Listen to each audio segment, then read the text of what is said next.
ಗುಮ್ಮಟನಗರಿ ಬಿಜಾಪುರದಲ್ಲಿ ನಡೀತಾ ಇರೋ ನವರಸಪುರ ಉತ್ಸವಕ್ಕೆ ಅದ್ಧೂರಿ ಚಾಲನೆ ಸಿಕ್ಕಿದೆ. ಮುಖ್ಯಮಂತ್ರಿಗಳ ಗೈರು ಹಾಜರಿಯಲ್ಲಿ ಸಚಿವರಾದ ಮುರುಗೇಶ್ ನಿರಾಣಿ ಮತ್ತು ಗೋವಿಂದ ಕಾರಜೋಳ ಡೊಳ್ಳು ಬಾರಿಸುವ ಮೂಲಕ ಉತ್ಸವಕ್ಕೆ ಚಾಲನೆ ನೀಡಿದರು. 3 ದಿನಗಳ ಕಾಲ ನಡೆಯೋ ಈ ಉತ್ಸವದಲ್ಲಿ 500ಕ್ಕೂ ಹೆಚ್ಚು ಕಲಾವಿದರು ಸಾಂಸ್ಕೃತಿಕ ಕಾರ್ಯಕ್ರಮವನ್ನು ನೀಡಲಿದ್ದಾರೆ. ಉತ್ಸವದ ಮೊದಲ ದಿನವಾದ ನಿನ್ನೆ ಹಲವು ಸಾಂಸ್ಕೃತಿಕ ಕಾರ್ಯಕ್ರಮಗಳು ನಡೆದವು. ಖ್ಯಾತ ಕೊಳಲು ವಾದಕ ಪ್ರವೀಣ್ ಗೋಡ್ಕಿಂಡಿ ತಂಡದ ಕೊಳಲು ವಾದನ ಗಮನ ಸೆಳೆಯಿತು.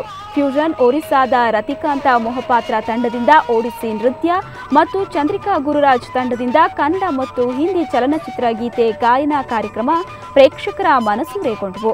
ಕಾರ್ಯಕ್ರಮದ ಅಂತಿಮ ಹಂತದಲ್ಲಿ ಸಿಎಂ ಯಡಿಯೂರಪ್ಪ ಆಗಮಿಸಿದ್ದು ಕಾರ್ಯಕ್ರಮಕ್ಕೆ ಮತ್ತಷ್ಟು ಕಳೆ ಕಟ್ಟಿತ್ತು.